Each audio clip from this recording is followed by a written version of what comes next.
नमस्कार दोस्तों, आप सब लोग कैसे हैं। आज आपकी क्लास में हिंदी का प्रैक्टिस सेट नंबर 10 चालू होगा। चलिए, आपको आगामी परीक्षा के लिए ढेर शुभकामनाएं। प्रश्न शुरू करते हैं। नमो भगवंत वासुदेवम उपर्युक्त वाक्य से शुद्ध रूपम अस्ति। देखो दोस्तों, एक सूत्र होता है, नमो स्वस्ति सुधा योगाश्च। तो नमः शब्द दोस्तों चतुर्थी विभक्ति बनाता है। नमः शब्द चतुर्थी विभक्ति बनाता है और चतुर्थी विभक्ति में भगवान वासुदेव का होगा भगवते वासुदेवाय। क्या होगा? भगवते वासुदेवाय। क्यों? क्योंकि नमः शब्द चतुर्थी विभक्ति, नमः स्वस्ति सुधा सूत्र में, योगाश्च सूत्र में जो है ये नमः जो है चतुर्थी विभक्ति का, तो वासुदेवाय हो जाएगा, वासुदेवाय।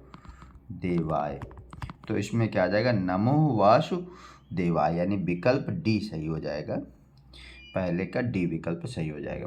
अगला दोस्तों प्रश्न क्या कह रहा है, देखते हैं कि हरिणा हरिभ्याम हरि भी किस विभक्ति के एक वचन, द्विवचन और बहुवचन के रूप हैं।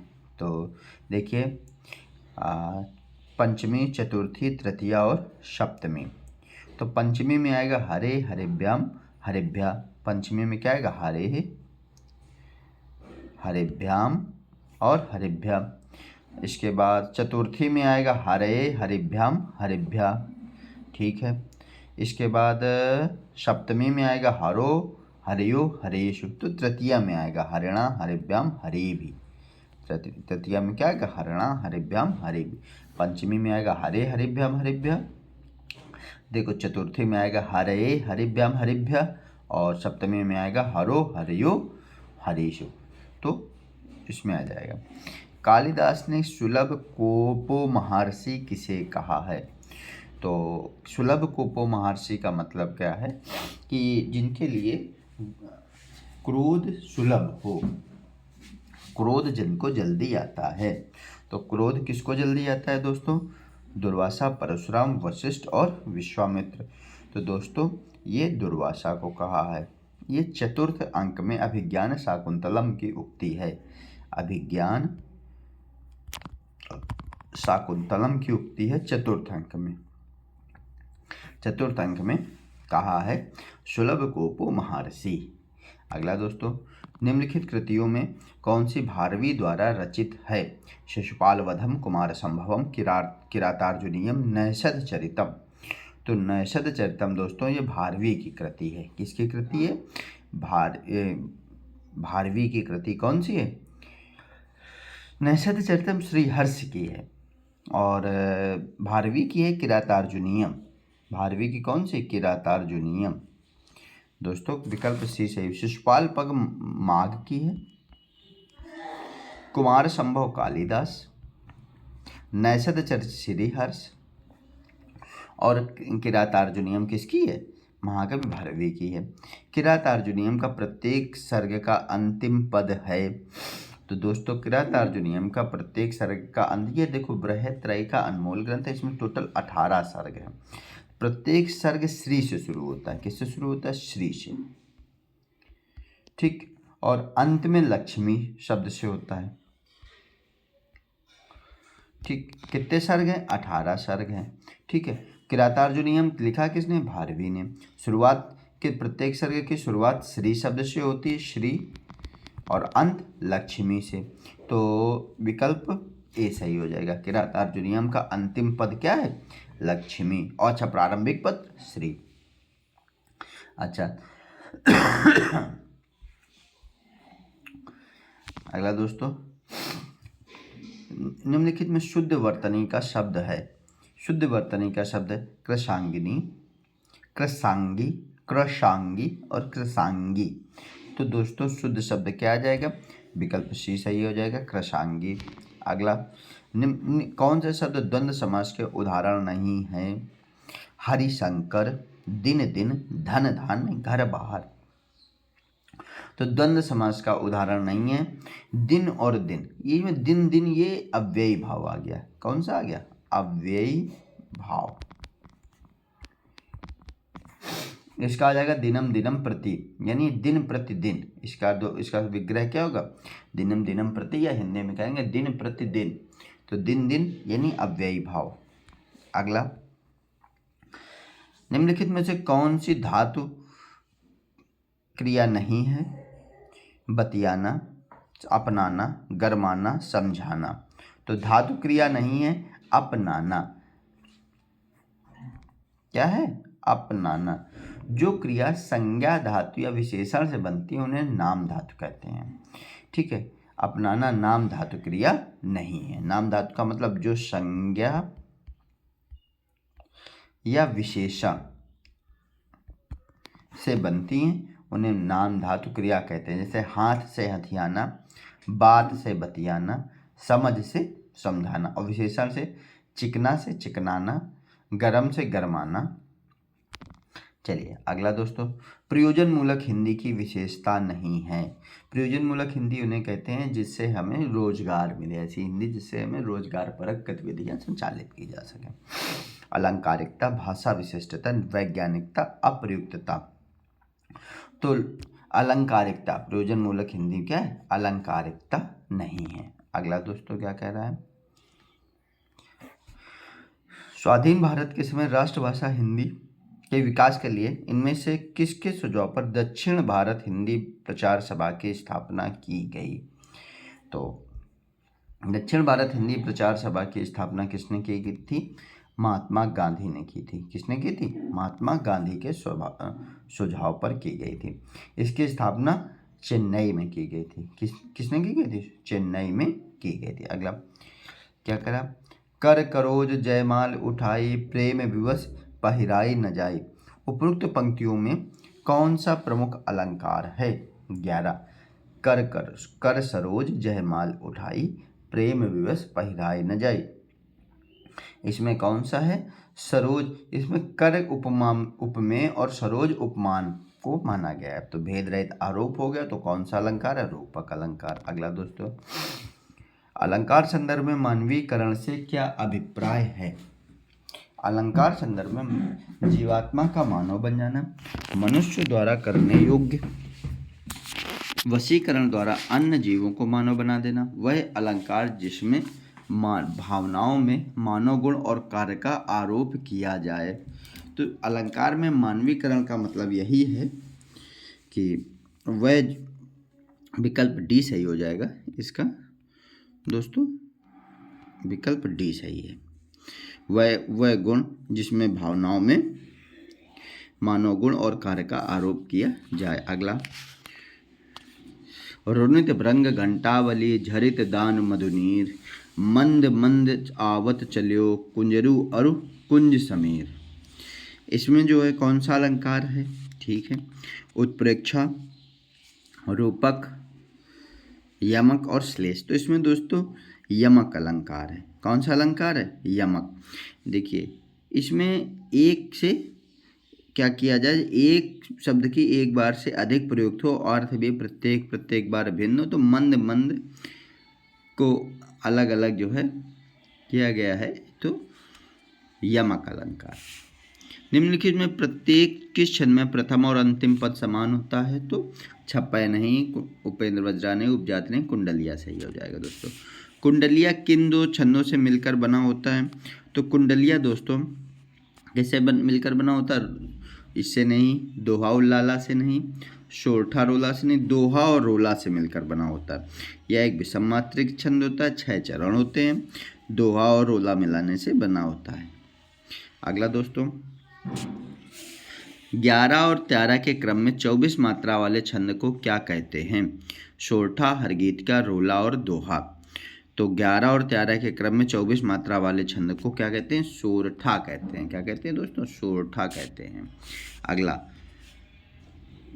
भट्ट नायक का भुक्तिवाद किस दर्शन पर आधारित है? भट्ट नायक का भुक्तिवाद किस दर्शन पर आधारित? देखिए भट्ट नायक भुक्तिवाद मीमांसा दर्शन के, भट्ट लोल्लट उत्पत्तिवाद। ठीक है, ये मीमांसा दर्शन लोल्लट थे और ये थे आरोपवाद या उत्पत्तिवाद। इसके बाद न्याय दर्शन न्याय दर्शन के कौन थे? शंकुक थे। अनुमतिवाद, शंकुक अनुमतिवाद। अगला दोस्तों सांख्य दर्शन, सांख्य दर्शन भुक्तिवाद, भट्टनायक और फिर भट्टनायक भुक्तिवाद और भट्टनायक ये किसके थे? सांख्य दर्शन।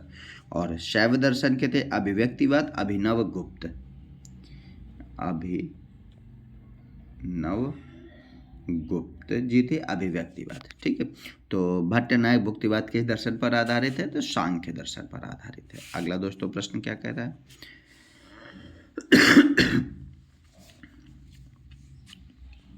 कौन सा संचारी भाव नहीं है? तो उन्माद संचारी भाव है, गर्व है, ये नहीं। तो विकल्प सी सही हो जाएगा, विकल्प सी सही हो जाएगा। कौन सा? रोमांच संचारी भाव नहीं है। अगला दोस्तों सूच्य कथानक को प्रस्तुत करने वाले अर्थोपक्षेपकों की संख्या कितनी होती है? तो दोस्तों कितनी होती है? 5 होती है। कितनी होती है? 5। विस्कंभक, प्रवेशक, चूलिका, अकारस्य, अंकावतार। कितनी होती है? सूच्य कथानक को प्रस्तुत करने वाले अर्थोक्षेपकों की संख्या कितनी होती है? 5 होती है। कौन कौन सी? विस्कंभक, बीती घटनाओं की सूचना देने वाला। प्रवेशक, जो सूचना विस्कंभक के बाद दी जाती है, लेकिन सूचक पात्र जो है अधम श्रेणी का होता है। चूलिका, पर्दे के पीछे दी जाने वाली सूचना। आंकस्य, किसी बात की ऐसी सूचना दी जाए जिसको अगले अंक में प्रारंभ होने का संकेत हो। अंकावतार, प्रथम अंक की वस्तु का विच्छेद किए बिना दूसरे अंक की वस्तु प्रारंभ हो तो वहाँ अंकावतार होता है। तो कितनी होती है सूच्य कथानक? कितनी होती है? 5 होती है। अगला दोस्तों सूच्य कथानक का मतलब क्या होता है? नाटक प्रस्तुत के समय जो उसका मतलब कथा वो अर्थक्षेपकों नाटक उद्बोधन करने वाले, बीच में कथानक को आगे बढ़ाने वाले होते हैं। अगला काव्य गुणों के संबंध में जो कथन सही नहीं है उसे छाटिए। काव्य गुण काव्य के आंतरिक सौंदर्य है, बाह्य अलंकार की मात्र शोभा है। गुण रस के उत्सर्ग और काव्य के शोभा कारक तत्व हैं। काव्य शास्त्र में काव्य गुणों का विलोचन नहीं है। प्रसाद, ओज, प्रसाद, माधुर्य सर्वमान्य काव्य गुण हैं। तो 20 का क्या कह रहा है दोस्तों? 20 का आ जाएगा काव्य शास्त्र में काव्य गुणों का विवेचन नहीं मिलता, ये गलत है। काव्य शास्त्र में काव्य गुणों का विवेचन मिलता है। अगला दोस्तों क्या कह रहा है? भरत मुनि द्वारा विरचित ग्रंथ का नाम बताइए। दोस्तों क्या कह रहा है? भरत मुनि द्वारा विरचित ग्रंथ का नाम बताइए। अगला देश क्या कह रहा है? तो भरत मुनि द्वारा विरचित ग्रंथ कौन कौन से हैं? कौन है? ये 10 रूपक। तो ये 10 रूपक तो दंडी का है। किसका है दोस्तों? 10 रूपक के दंडी के ग्रंथ, जो दंडी के ग्रंथ पर टीका लिखी गई थी धनंजय नाम के लेखक का, धनंजय का है ये। ठीक है, इसके बाद साहित्य दर्पण आचार्य विश्वनाथ का है, विश्वनाथ जी का है। और नाट्य शास्त्र ये है किसका? भरत मुनि जी का है। इसमें कितने? 5000 श्लोक हैं। कितने श्लोक हैं? 5000 श्लोक है। 36 अध्याय हैं और नाटक के सभी पक्षों का विवेचन किया गया है। अगला तद्दोषो शब्दार्थो सगुणावन कलरति पुनः क्रापी, यह काव्य लक्षण किसने कहा गया है? तो यह काव्य लक्षण का किसने कहा गया है? जयदेव का नहीं है, दंडी का नहीं है, मम्मट जी का है। किसका है? मम्मट। विकल्प सी सही होगा। तद्दोषो शब्दार्थो सगुणावन पुनः क्रापी किसका है? मम्मट का है। अगला निर्वैयक्तिकता का सिद्धांत किससे संबंधित है? कॉलरिज, एलियट, वर्ड्सवर्थ और रिचर्ड्स। तो निर्वैयक्तिकता का सिद्धांत किससे संबंधित है? तो विकल्प बी सही हो जाएगा, एलियट से संबंधित है। अगला कविता प्रबल अनुभूतियों का सहज उद्रेक है, यह विचार किसका है? तो कविता प्रबल अनुभूतियों का सहज उद्रेक है, यह विचार वर्ड्सवर्थ का है। किसका? विकल्प ए ही सही हो जाएगा, वर्ड्सवर्थ। ईश्वर मर गया, इसकी घोषणा किसने की? तो देखिए दोस्तों, ईश्वर मर गया इसकी घोषणा सार्त्र ने नहीं की थी मार्क्स लोग कंफ्यूज होंगे, लेकिन मार्क्स का कथन है, हीगल का नहीं है, नीत्शे का कथन है, ईश्वर मर गया, नीत्शे का कथन है। अभिव्यंजना के संबंध में कौन सा कथन सही नहीं है? अभिव्यंजना मानसिक चित्र है, सहजानुभूति अभिव्यंजना है, अभिव्यंजना की बाह्य अभिव्यक्ति अनिवार्य है, रेखा चित्र शब्द रेखा चित्र आज अभिव्यंजना के उपकरण मात्र हैं। तो कौन सा कथन? अभिव्यंजना मात्र की बाह्य अभिव्यक्ति अनिवार्य है, नहीं, ये गलत है, ये गलत है। अभिव्यंजना अनिवार्य नहीं, बाह्य अभिव्यक्ति होती है लेकिन अनिवार्य नहीं है। अच्छा, अगला दोस्तों क्या कह रहा है? ब्रह्मानंद सहोदर किसे कहा गया है? ब्रह्मानंद सहोदर किसे कहा गया है? यह दोस्तों यह तैत्तरीय उपनिषद की ही है। रसो वह सह ब्रह्मानंद सहोदरः, यह रस को कहा गया है। यह किसकी? उधर तैत्तरीय उपनिषद में यह मान्यता है कि रस को ब्रह्मानंद का ब्रह्म का सहोदर कहा गया है। अगला, विशाल भारत पत्र के प्रथम संपादक थे। तो विशाल भारत पत्र के प्रथम संपादक कौन थे? मोहनलाल सेंगर नहीं थे, अज्ञे जी नहीं थे, इलाचंद पंडित, बनारसी दास चतुर्वेदी जी। इसके प्रथम संपादक कौन थे? बनारसी दास चतुर्वेदी जी। कब आया था? 1928 में यह पत्र आया था। कब आया था? 1928 में। प्रभा पत्रिका का संपादन किसने किया? हरिवंश राय बच्चन, धूमिल, बालकृष्ण शर्मा नवीन, प्रभाकर माचवे। दोस्तों, प्रभा पत्रिका का संपादन किसने किया था? दोस्तों, प्रभा पत्रिका का संपादन किया बालकृष्ण शर्मा नवीन ने किया था। विकल्प सी सही है। उपन्यास मासिक पत्रिका के संपादक कौन थे? उपन्यास मासिक पत्रिका के संपादक किशोरीलाल गोस्वामी। विकल्प ए ही सही है। यह पत्रिका 1998 में आई थी। कब आई थी? 1998 में आई थी। काशी से इसका प्रकाशन किया गया था। अगला दोस्तों प्रश्न क्या कह रहा है? निष्कवच उपन्यास की लेखिका कौन है? निष्कवच उपन्यास की लेखिका राजी सेठ हैं। कौन है? राजी सेठ। विकल्प डी सही हो जाएगा, राजी सेठ जी हैं। अगला, डायरी लेखन के विषय में कौन सा कथन सुसंगत नहीं है? डायरी लेखन के संबंध में कौन सा कथन? इसमें व्यक्ति निरपेक्षता रहती है, यही सुसंगत नहीं है। व्यक्ति निरपेक्षता नहीं रहती, ये गलत है कथन, व्यक्तिवादी ही होती है डायरी, ये कथन गलत। बाकी सही है। तात्कालिक संवेदनात्मक भावों की व्यक्ति होती है, ये सही है। समय स्थान के व्यक्ति दी जाती है, ये भी सही है। लेखक के आत्मिक गुण प्रवृत्तियों के व्यक्ति, ये भी सही। व्यक्ति निरपेक्षता नहीं रहती है, व्यक्ति सापेक्षता रहती है। अगला कथन क्या कह रहा है दोस्तों? कलम का मजदूर की रचनाकार कौन है? मदन गोपाल हैं कि श्रीलाल शुक्ल हैं, अमृत राय हैं कि प्रेमचंद जी हैं? तो ये इसके राइटर कौन है? मदन गोपाल। मदन गोपाल जी कलम का मजदूर, इन्होंने इनकी जीवनी लिखी है। किसकी? प्रेमचंद जी की। किसकी है ये? प्रेमचंद्र जी की। अगला दोस्तों, कौन से लेखक जीवनी लेखक नहीं हैं? डॉक्टर रामविलास शर्मा, अज्ञे, अमृतलाल, विष्णु प्रभाकर। तो जीवनी लेखक नहीं है। अज्ञे ऐसे लेखक हैं जिन्होंने कोई जीवनी नहीं लिखी, बाकी सबने कोई ना कोई जीवनी लिखी है। जैसे रामविलास शर्मा ने निराला की साहित्य साधना लिखी, अमृतलाल ने कलम का सिपाही और विष्णु प्रभाकर आवारा मसीहा। तो अज्ञे जी ने कोई जीवनी नहीं लिखी है। अगला दोस्तों क्या कह रहा है? निम्नलिखित में से एक आत्मकथा कमलेश्वर द्वारा विचरित है। कौन सी? धरती, अपनी धरती अपना लोक, और जलती हुई नदी, परी पर्वत और जूठन। तो कमलेश्वर जी की आत्मकथा जलती हुई नदी। कौन सी है? जलती हुई नदी। इसमें दो भाग हैं, एक भाग 1992 में है जो मैंने दिया, और दूसरा भाग आया यादों का चिराग 1997 में आया। अपनी धरती अपने लोक के लेखक हैं रामविलास शर्मा जी।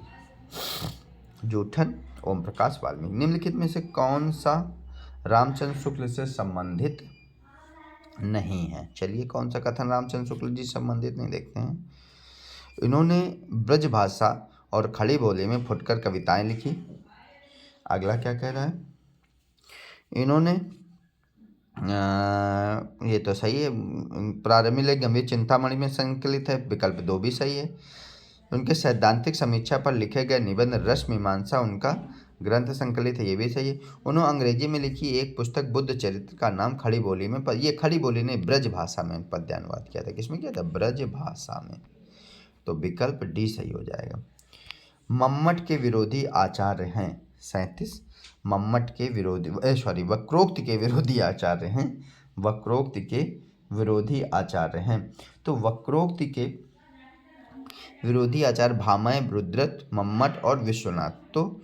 तो वक्रोक्ति के विरोधी आचार्य किसने? आचार्य कुंतक के सिद्धांतों का इन्होंने खंडन किया था विश्वनाथ जी ने। किसने किया था? विश्वनाथ जी ने आचार्य कुंतक के सिद्धांतों का खंडन किया था। किसमें? साहित्य दर्पण में। किताब का क्या नाम है इनकी? साहित्य दर्पण में ये जो है। अच्छा, मंगलकरणी कलि मंगल हरणी तुलसी कथा रघुनाथ की उपयुक्त पंक्ति में कौन सा छंद है? उपयुक्त पंक्ति में दोस्तों हरिगीतिका छंद है। कौन सा छंद है? हरिगीतिका छंद है। इसमें प्रत्येक चरण में 28 मात्राएं होती हैं और सममात्रिक होता है। अच्छा दोस्तों, आरति सैन्य सिंधु में सुबाट वन जलो प्रवीर हो जयी बन बढ़े चलो में कौन सा गण है?